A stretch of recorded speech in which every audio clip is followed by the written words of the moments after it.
Coming up on Marriage Today with Jimmy and Karen. I have never in my life been able to predict what my emotions are going to be. But here's what I can predict. I am 100% in control of my will. And I can decide at any time, regardless of my emotions, to treat Karen right and to love her the way that Christ would. So if you're asking me, will I love Karen tomorrow based on a decision, there will never be a day in my life I don't love Karen Evans. I've made my mind up once and for all, and I'll never change it.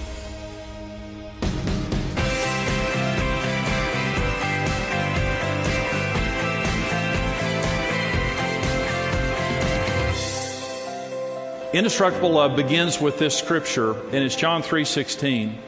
It says, "For God so loved the world that he gave his only begotten Son, that whoever believes in him should not perish, but have everlasting life." Now, you may have heard this, but the word love, for God's kind of love, is a different word in the Bible. It's the word agape.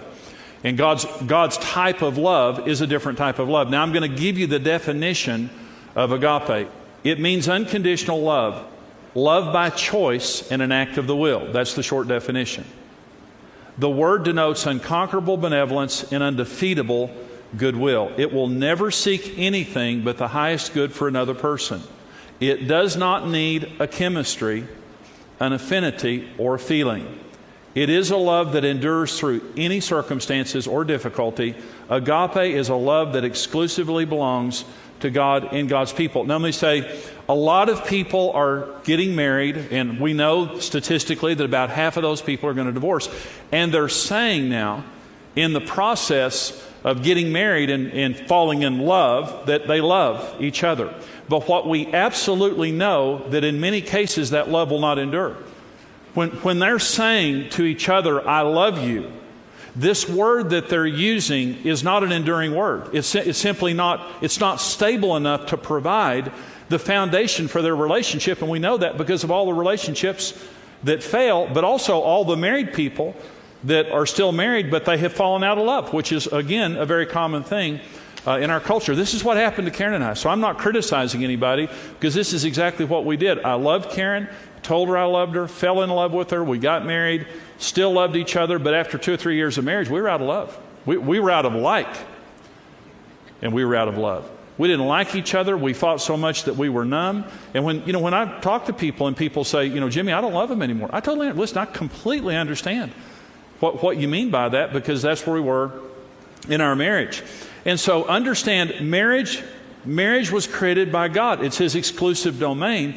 And God created marriage to flourish upon the foundation of agape love. We're commanded to love each other, husbands and wives, with God's love. When the Bible says, "Husbands, love your wives as Christ loved the church," the word there is agape. And so let me begin by talking about the differences between God's love and other types of love, and we're going to ask some questions. And so I'm going to begin, and don't answer out loud, please. Do you love your spouse? Okay. Do you love your spouse? Okay. If yes, what do you mean by that? Okay, just kind of think about this in your heart. When you say to your spouse, "I love you," well, what do you mean by that? I mean, really, what are you trying to say when you tell them that you love them? If the answer is no, what do you mean by that? If you're saying, I don't really think because some people would say, "I don't think I ever loved you." This is a real common thing when people are divorcing. A lot of times they'll say, "Well, I don't love you, and I don't know that I ever loved you." Okay, well, all right. If you don't love your spouse, I mean, what are you trying to say when you're saying that you don't love them? And if your answer is yes, and I'm saying, do you love your spouse? And you say, "Yes, Jimmy, I love my spouse." Okay, well, what's the difference between loving them and loving hot dogs? Or loving your poodle? Or loving your new pajamas or your new car? Shouldn't there be a different word? Don't you really think that we ought to distinguish between animals and humans, or objects and humans? But we don't. The word love is a very inefficient, sloppy, overused word in the English language, but not in the Greek language. The Bible was originally written in Greek, or translated in Greek. And Greek is a very powerful language. And whereas we have one basic word for the word love. There are 5 basic words for the word love in the Greek language. So if we were speaking Greek, someone said one time in the New Testament, there are 20,000 Greek words, but only 5,000 English words. That's how exacting the Greek language is, and many more words. So when you're telling a person in the Greek language that you love them, you can tell very specifically that you love them. So let me give you 5 kinds of love, five words for love from the Greek language, so that we can be very specific now about what we mean when we say we love someone. The first word is the word epithumia, or the word thumos. It's a Greek word. That's where we get our word thermos, by the way, and it means passion. It means emotion. I feel hot. I feel passionate about that. So when we're talking sometimes about the Dallas Cowboys, I'm pointing at all the other teams across America. You're in for it this year. We're going to win this year. But when you're talking about your football team, or you're talking about something in your life you're passionate about, that's the word epithumia in the Greek language. So they can get real precise about the difference between just an emotion or a feeling and something else. The second word, the Greek word for love, is the word eros. And of course we know what that means. That means sexual desire.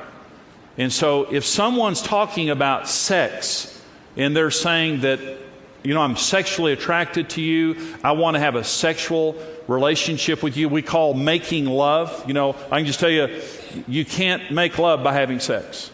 You can express love by having sex, but you can't make love by having sex, even though it can enhance your relationship. But a lot of people, honestly, when they're telling their spouse or someone that they love them, they're really talking about a sexual feeling. Okay. The third word for love in the Greek language is the word phileo. It's Phileo. Phileo. The city Philadelphia is, we know, the city of brotherly love. It's philos and delphia. Delphia means brother. Philos means friendship, a fond affection, like that. So I can say to my friends, my guy friends, I tell them I love them. I've had a lot of friends for 30 or 40 years. I love them. And I say, I love you. They love you too. We're talking about this. I'm saying, I love you as a brother in the Lord. I love you like a brother. So that's a different kind of love. The next word for love in the Greek language is the word storge, where it's a family bond. And so I love my mom and dad. I love my siblings. I have blood kin, and there's just a blood bond among family. So it's just a family kind of a bond. But here's the fifth word, agape. That's God's love. And here's the unique thing about agape love. It is the only non-emotion based love. Every other type of love requires a feeling, except for agape. So when the Bible says that God so loved the world that He gave His only begotten Son, He's not talking about a feeling. It doesn't mean that He doesn't have a feeling, but His love is not based on feelings. And we all need to be thankful for that.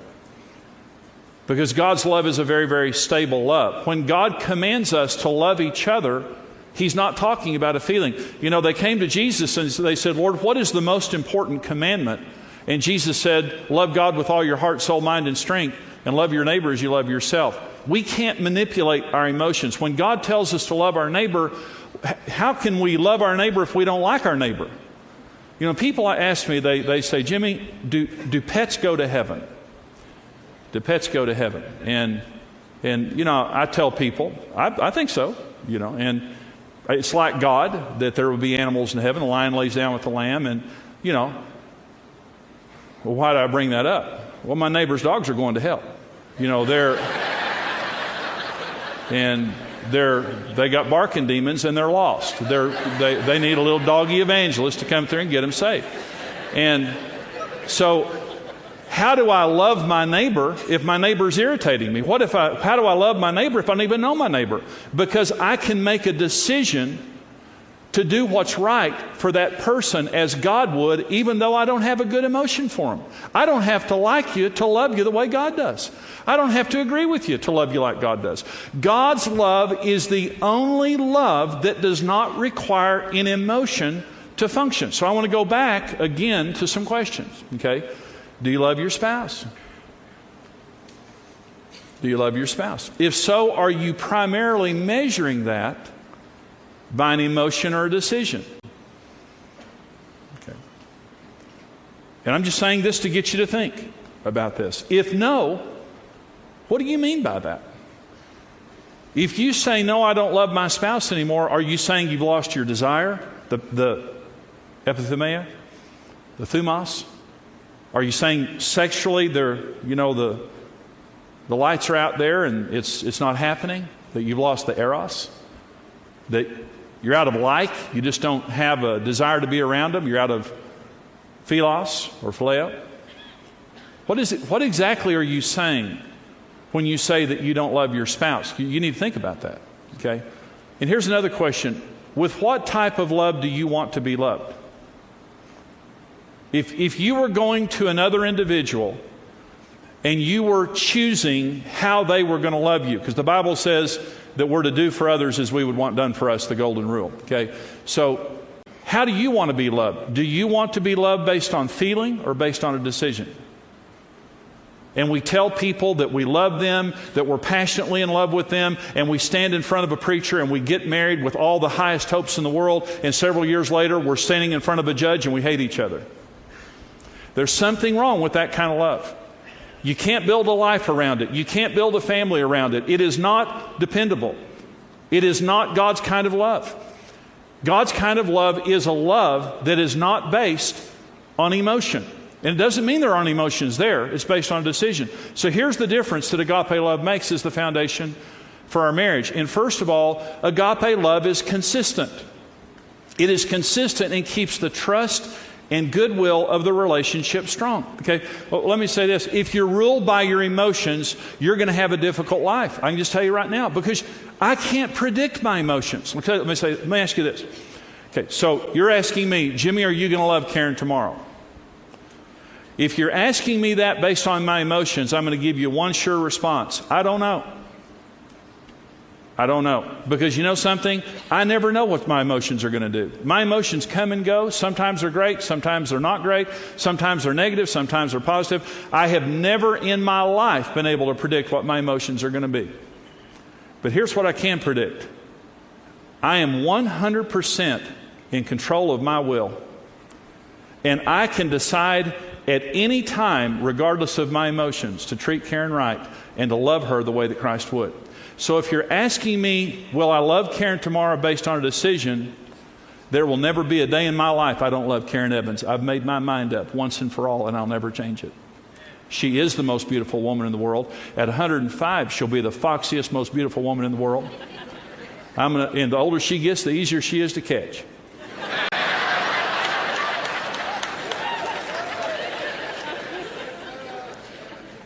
So I'm saying, are you going to love your spouse tomorrow?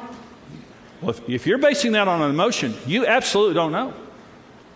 And if I'm asking you if you're in love with your spouse right now and you're basing it on an emotion, who knows? Who knows how you woke up this morning? But I want to ask you this question, and this is a real simple thing, and I want you to listen to what I'm saying. What is the thermostat in your relationship? What is the thermostat of your relationship? And this is a simple analogy. In your home, you have a thermostat and you have a thermometer. Okay, the thermostat regulates the temperature of your home. The thermometer reflects what the thermostat is doing. Okay, but the thermostat is the regulator. It's the controller. Okay. What is the thermostat in your relationship? Is the thermostat in your marriage emotion or decision? Because here's what's going to happen. What I said here is agape love. What is so phenomenal about agape love is it creates stability and trust in a relationship. When the thermostat of my love for you is a decision, it means I set the temperature high and I leave it there. And when my feelings come and go, I don't change the temperature. I don't change how I'm talking to you. I don't change how I'm treating you. I don't punish you. I don't browbeat you. I don't withdraw. I don't freeze you out. I don't cut you off. I set the temperature high and I leave the temperature high. And what happens to the thermometer is the thermometer stays high. It goes up and down a little bit. Sex is better. Friendship is better. Passion is stronger when decision sets the thermostat of your love, because you build trust. I am a stable individual, and I'm not going to love you based on my emotions. Now, when feelings are the thermostat, here's what happens is, oh, I love you. I love you. You're so cute. You're adorable. I'm going to turn that temperature up. You're hot. You're a hottie. Then the next day, you made me mad? Well, let me just show you how cold it can get around here. And I'm going to teach you not to make me mad. And I'm going to yell at you, and I'm going to browbeat you, and I'm going to do all this kind of stuff like that until you make up. So then you make up, well, I'm going to turn it up a little bit. Not as hot as it was, because you don't deserve it yet. Well, you just made me mad again. Here we go. Sub-zero. Freeze you out, and that thermostat's just like this. And after a while, you've hurt each other so much. You've reacted, you've verbally abused, you've withdrawn, you've done all these things because your thermostat is an emotion, and it can never be faithful. It can never be dependable. You're up, you're down, you're here, you're there. I don't know what you're going to do tomorrow. So what I've decided to do around you is guard my heart, because I can't trust your mouth. I can't trust your commitments. I can't trust you because you're not a dependable individual, because you're ruled by your emotions. And so I was ruled by my emotions. If Karen made me happy, I was nice to her. If she didn't, I punished her. I was verbally abusive. I was never physically abusive. But I was verbally abusive. I was selfish. I was self-centered. Karen had no trust for me whatsoever. And on the night that I repented to Karen, and I said to her, I'm sorry. I'm just sorry for the way I've treated you. Sorry for the way that I've been. She said to me, your mouth has devastated me. And the hardest thing for me to do is going to be to get over what your mouth has done to me. And I said, I understand. Because when I got angry, when I got upset, when I was feeling insecure, when she didn't do what I wanted her to do, I just started with my mouth. And we had our home was up and down, and what happened was the more up and down it went, the more down it stayed. And our society is ruled by this sexual love, this passion love, this emotion-based love. And what you'll notice is the more you base your love on emotion, the less love you have, and the more inconsistent your relationships are. When you put agape love as the foundation of your marriage, sex is much better because I trust you. You treat me nice when I don't deserve it. You're consistent. You're not moody. You don't punish me and browbeat me. You love me when I don't deserve it. And your friendship is better. The passion is better. The feeling of family is better. Every other kind of love flourishes on the foundation of agape love. When you remove agape love, every other kind of love is too unstable to sustain the relationship. Yeah, you may have great sex for a while, but it's going to come and go. You may have strong emotions, but it's going to come and go. But when agape is there, it's going to come and stay. And even when it ebbs and flows, you still have a strong foundation of agape love there. The greatest marriages are where two very different people get married and go through very difficult times together. And you've gone through battles, you've gone through trials, you've gone through the fire, you've gone through the waters, you've done everything.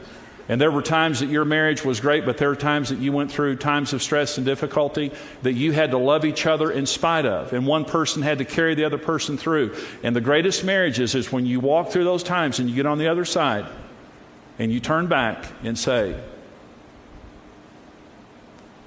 you had every reason to leave me and you didn't. And when I was not willing to give to you, you gave to me. I love you. I love to tell people the good news that they can succeed in marriage. It's just wonderful that God created marriage to be successful, and when you do it properly, it's indestructible.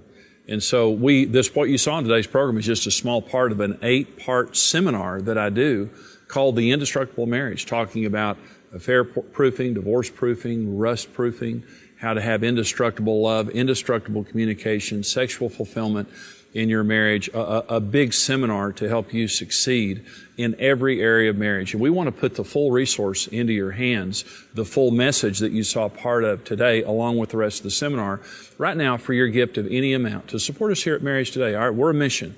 We go across America and around the world helping families in the area of marriage. For your gift of any amount, we want to send you my book, 7 Secrets of Successful Families.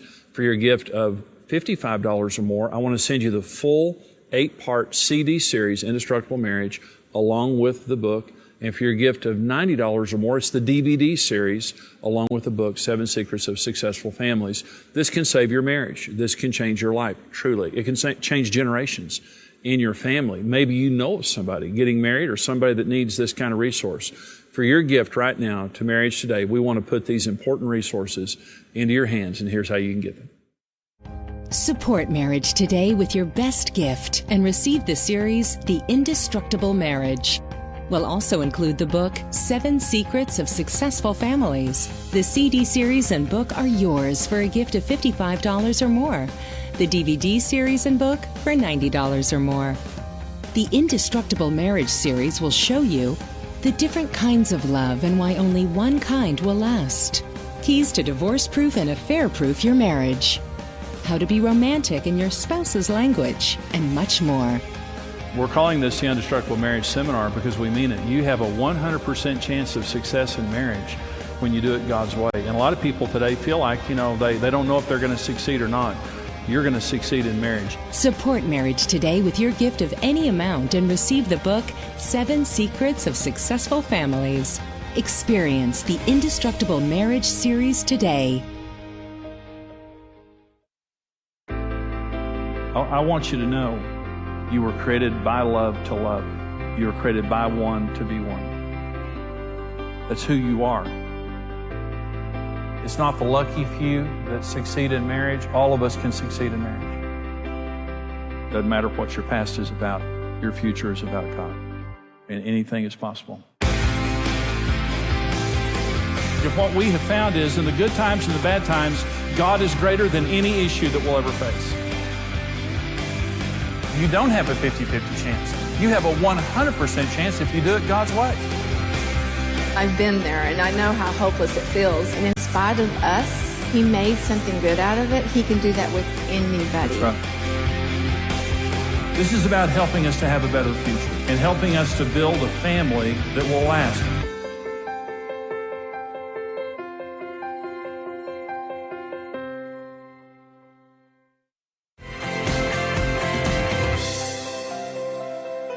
I have a friend of mine who sells jewelry to the rich and the famous, and a lot of his clients are very wealthy people. And he was telling me one time that he had 3 clients at that time spending over $1 million each on their weddings that they were about to have. And he said, Jimmy, truly, I don't believe that any of these people, their marriages will last over 90 days. And he was sad. I mean, he's just a great guy. And he was sad over the fact that their marriages weren't going to last that long, according to him. And he knew these people well. We have a photographer that we know here at Marriage Today who does a lot of weddings and photographs a lot of weddings. And he said increasingly, when he delivers the pictures, the wedding pictures, to the couple, they're already divorced. Isn't that amazing? Did you know that at the altar, all these people are saying that they love each other? Most of them are saying vows that say, till death do us part, beloved to cherish, and all those kinds of things. The word love has become so cheap, it's really almost meaningless. And you think about couples that just so passionately say, I love you, and then when significant problems happen in their relationship, they're gone. When God says that He loves us, it means love. It means, I will never leave you, and I will never forsake you. You need to know that about your God. We're imperfect people. God has so many reasons to throw us away and to find somebody better, and we all know that. But He doesn't. It's just not the kind of God that we serve. With all of our problems, with all of our failures and frailties, God is such an incredible, incredible God to make a flat-out statement, I will never leave you or forsake you. When the Bible says that God so loved the world, it means that God so loved the world. He loved the world. He went to the cross for the world. If you believe that there's some person out there that's your perfect soulmate, that you would never have to go through difficult times and the emotions would always be present, if you believe that that person is out there, you're mistaken. It's not true. In every marriage, there are going to be times where the emotions are not present or even the emotions are negative. What are you going to do? Are you going to say, I'm out of love and I need to get on the internet and find my soulmate? Are you going to bail out? Are you going to get lazy and withdraw? Or are you going to continue to work at the relationship? and love your spouse. You can love your spouse when you don't like your spouse. You know, you can be out of like, but you can still be in love. Because God's love, agape love, is the most powerful force in the universe. It will work for you today. Don't you get discouraged. Don't let the devil deceive you. The power of God's love is in you right now. You turn it toward your spouse and you love them and you see the difference that it'll make. You know, I want to thank you today for tuning in to this program. We hope it's been an encouragement to you. We want you to become a partner with us here at Marriage Today. Our monthly partners are the backbone of our ministry. Here's how you can partner with Karen and me. When you stand with Marriage Today, your individual effort multiplies with other like-minded partners. And together, we can rebuild the dream of marriage for couples around the world. I would recommend becoming a rock-solid partner because you are grafting into a group of individuals that are committed to restoring marriage to this country, and that's something we want to be a part of. In pursuit of this vital mission, Marriage Today utilizes a daily television broadcast, multiple live events, a comprehensive online outreach, and hundreds of marriage-building resources. Your partnership is literally making every facet of this ministry possible. And that means couples are receiving the help and hope they need to take their marriage to the next level of fulfillment and intimacy.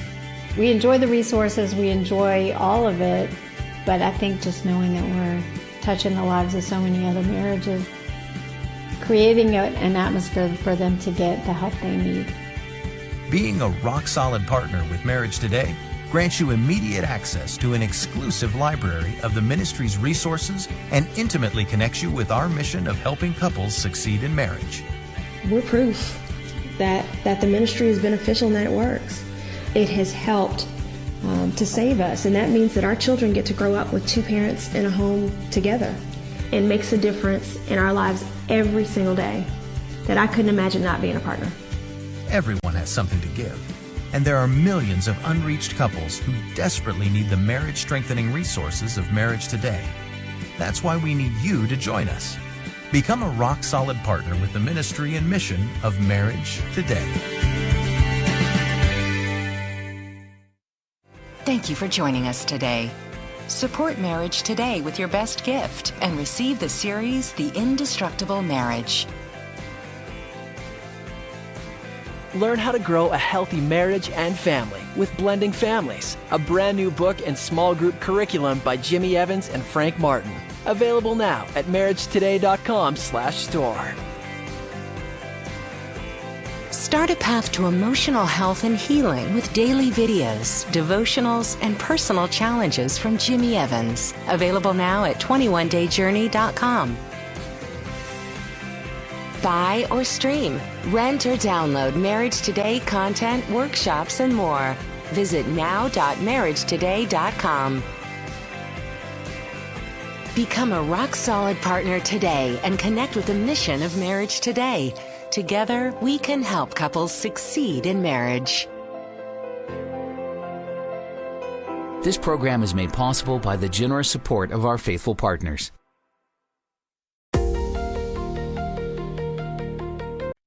Whoa, whoa, whoa, oh, oh. I was chasing distant skylines, running far from where you stood, thinking if I had it all then maybe life would feel like it should. Every road kept pulling forward, every dream was somewhere new, but I never saw the pieces were all leading back to you. I tried to hold the whole wide world, every star, every view, but every piece I ever found was just another part of you. Every step, every mile, every dream I thought I knew led me back to where you are. My whole world was you. All the things I thought I needed started fading one by one, when I saw that all my reasons ended where we'd begun. I tried to hold the whole wide world, every star, every view, but every piece I ever found another part of you. Every step, every mile, every dream I thought I knew led me back to where you are. My whole world was you. If I had just turned around sooner, I would have seen it clear. Everything I ever searched for was already right here. I don't need the whole wide world, I don't need a sky so blue. Every piece of life I want is already in you. Every road now feels like home, every dream has come in view. I was lost until I found